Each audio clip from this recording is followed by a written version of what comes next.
In 1970, Ruth Buzzi stepped onto the Laugh-In set for what seemed like another everyday cartoon. Minutes later, she stated something that might damage her career. The FBI commenced watching, her sponsors pulled out, and the show's manufacturers received a threatening telephone call that changed the whole lot. Now, the truth about TV's maximum controversial second is in the end coming out, and it's darker than all and sundry imagined. In 1967 TV comedy accompanied a quainted pattern. Jokes had clear setups, sketches had predictable endings, and Variety's Suggest moved at a constant pace, but George Schlatter and Ed Friendly desired something distinct. They wanted a show that felt alive, something that matched the chaotic strength of the arena out of doors, inspired with the aid of counterculture, gatherings like Lovin' and EWF. Beans they got here up with Laugh-In, a comedy experiment that might break each rule on television. Schlatter, known as It, a sensory attack, the show failed to ease into jokes or provide audiences time to trap their breath. Instead, it fired off one gag after any other in rapid succession. Every episode had over 350 brief hut segments, bouncing among slapstick, satire, and surreal humor. Not anything lasted too long. The pace was relentless. 1 second, a comic would make a sharp political funny story. The following, a person would dance across the screen in a daft dress. The inspiration got here from many places. Vaudeville and burlesque fashioned its humor. Ernie Kovach's experimental style stimulated its unpredictability, however. Its largest impact came from British satire. A show called That Become, The Week That Turned Into, had already confirmed that television ought to tackle politics and social troubles in a smart manner. Schlatter and Pleasant took that idea and became it as much as full volume. They combined smart satire with absurdity, ensuring that the show by no means felt preachy or predictable. Even the structure felt distinctive. British comedy regularly used fast cuts and unexpected transitions. However, Laugh-In driven that idea to the acute. Sketches had no clear starting or give-up punchlines, came out of nowhere. Scenes might shift earlier than the audience had time to react. This chaotic strength wasn't an accident. It was designed to seize the sensation of modern life, where the entirety become going on suddenly. Some viewers located it overwhelming. Others could not get sufficient getting the show on TV. Wasn't easy. When Slaughter and Friendly pitched it to networks, executives did not realize what to make of it. The layout felt too volatile, the pacing seemed too speedy. NBC sooner or later agreed to air a single, Unique, on September 9th, 1967. It changed into a take a look at something they did not assume to head very far, but the target market response became on the spot. The ratings were high, people were speaking about it inside months. NBC ordered a complete season. The primary episode set the tone for the whole lot. That observed Dan Rowan and Dick Martin led the show, bouncing off every banter. Guest stars like Barbara Feldon and Flip Wilson joined in, including to the mixture of personalities. Routine segments like the cocktail birthday celebration and Mod World added visitors to the show's unique style. The Shaggy Dog Story Wall have become a signature piece, with comedians turning in on-liners through small doorways. Comedians latched onto him as a supply of endless fabric. This moment showed how humor may want to reveal the absurdity of politics at a time, whilst the United States of America turned into deeply divided over Vietnam, and civil rights comedy changed into becoming greater than entertainment. It changed into shaping public notion. Any Other Way, Snort In made its mark, changed into Through the Flying Fickle Finger of Fate award. This become one of the show's maximum famous jogging gags, introduced in 1968. The award turned into given to human beings or institutions answerable for ridiculous or dangerous actions. The trophy itself turned into a gold hand with a pointing finger hooked up on a wood base. It became a funny, however, direct way of calling a person out. One of the earliest winners turned into President Lyndon B. Johnson. The show mocked him for escalating the Vietnam War. The Pentagon also obtained the award for losing taxpayer money on directories that became previous almost right now. Laugh-In had a manner of turning actual frustrations into humor, calling out government waste and hypocrisy without making the display experience heavy or preachy. The Fickle Finger of Destiny was so powerful as it made critical points in a manner that felt mild-hearted by means of turning political criticism into comedy.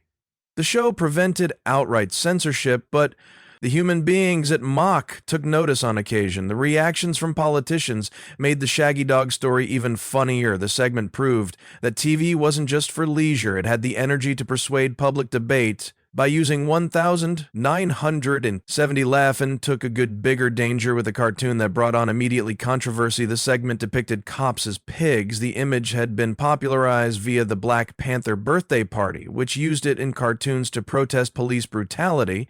Seeing this kind of imagery on mainstream TV was shocking at the time. The FBI noticed it as a severe trouble below. J. Edgar Hoover, the Bureau had released CINTLP, a mystery operation designed to discredit radical corporations. Hoover had known as the Black Panthers the most important risk to America's protection. Any media that appeared sympathetic to them became visible as risky when Lane aired the caricature. The backlash became instantaneous. Regulation, enforcement agencies had been furious and accused the show of selling anti-police propaganda. The talk pondered the deep divide in the country. Protests towards police brutality have been becoming more not unusual, and the Black Panthers had compelled a countrywide conversation approximately racial injustice. Some viewers noticed the caricature as a sincere reflection of the instances. Others noticed it as an assault on law enforcement. The response confirmed how powerful comedy might be. The show also confronted backlash from early LGBTQ+ activists. Certainly one of its routine characters changed into Tiny Alice, played via Dick Martin in drag. The individual was intended to be funny, however, the humor relied on exaggerated stereotypes of effeminate gay guys at a time when LGBTQ+ humans were preventing for. Recognize this kind of portrayal felt destructive. It wasn't just about laughing. It became approximately the manner Hollywood dealt with queer characters in widespread drag, performances in mainstream media. Regularly played into the concept that being gay became something ridiculous. Activists wanted representation that did not reduce them to a funny story. The timing made this even extra heated. The Stonewall riots had happened just a year earlier. LGBTQ+ activists were becoming greater vocal, disturbing high remedy in media, and beyond an individual like Tiny Alice sent the message that queer identification turned into something to snicker at as opposed to take significantly laugh-ins. Creator George Schlatter defended the display. He argued that it made amusing of absolutely everyone. Similarly, but for activists, that defense didn't hold up. Jokes approximately humans in power were not the same as jokes approximately marginalized companies over time. Those types of portrayals could fade as attitudes change, however. In the early 70s, mainstream comedy nevertheless noticed queer identification as a smooth punchline. Moreover, Artie Johnson's famous catchphrase, "very exciting," changed into never part of the script. It came about by way of coincidence and no longer. Everybody becomes satisfied about it. Johnson turned into playing Wolfgang, a clueless German soldier who nevertheless believed World War II became going on in a single scene. He threw within the line instantaneous. The phrase came from a 1942 film known as Desperate Journey, but the way Johnson introduced it, deadpan with best timing, made it unforgettable. The audience cherished it. The producers no longer so much. They concerned that too much improvisation could mess with the display's rapid-paced rhythm.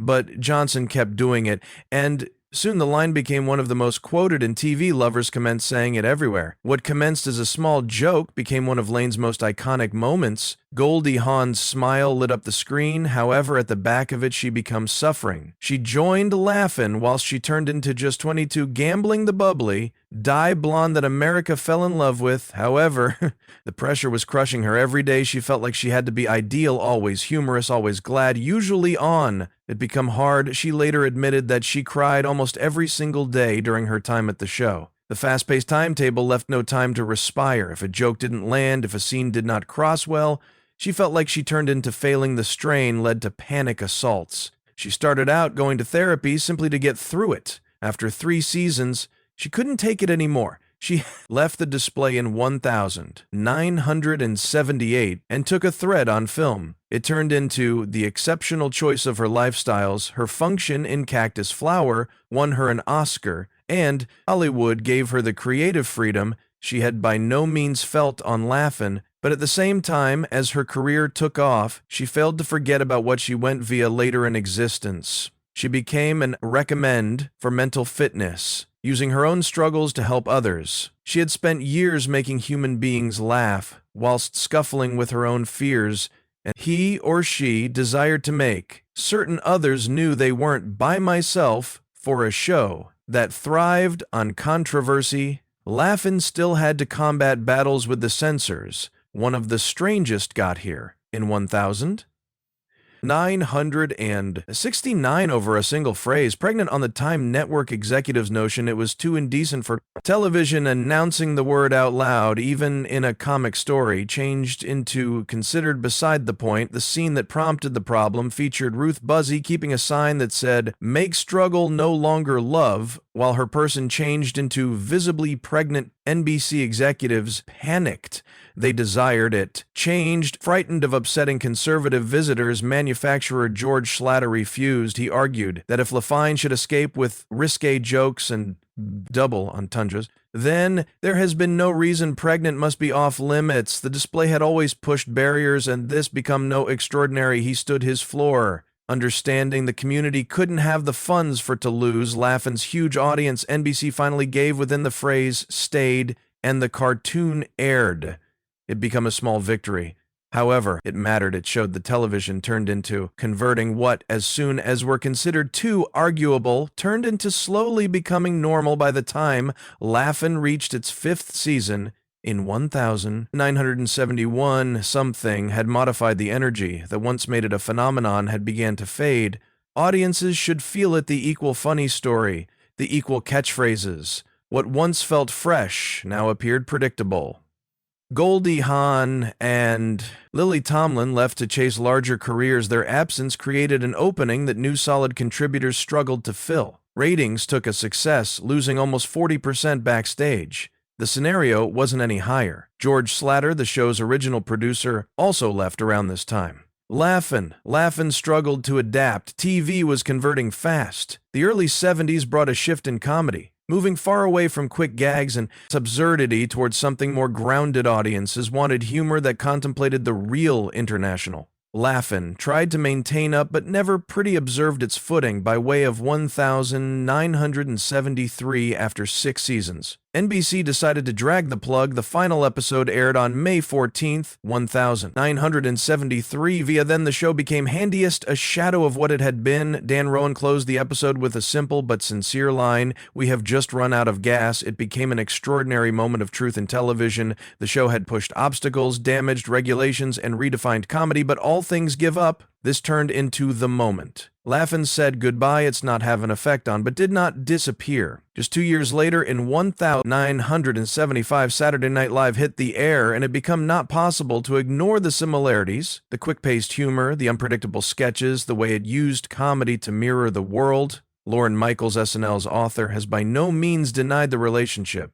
Laugh-In laid the inspiration. Saturday Night Live built on it. Each indicates release star, Saturday Sun. Laugh-In gave the sector Goldie Hawn and Lily Tomlin. Saturday Night Live introduced Chevy Chase. Gilda Radner. Each created running jokes that caught in people's minds, but there has been a key distinction. Laugh-In thrived on silliness and slapstick. Saturday Night Live had an F-acid. It wasn't simply making people snigger, it changed into creating an announcement.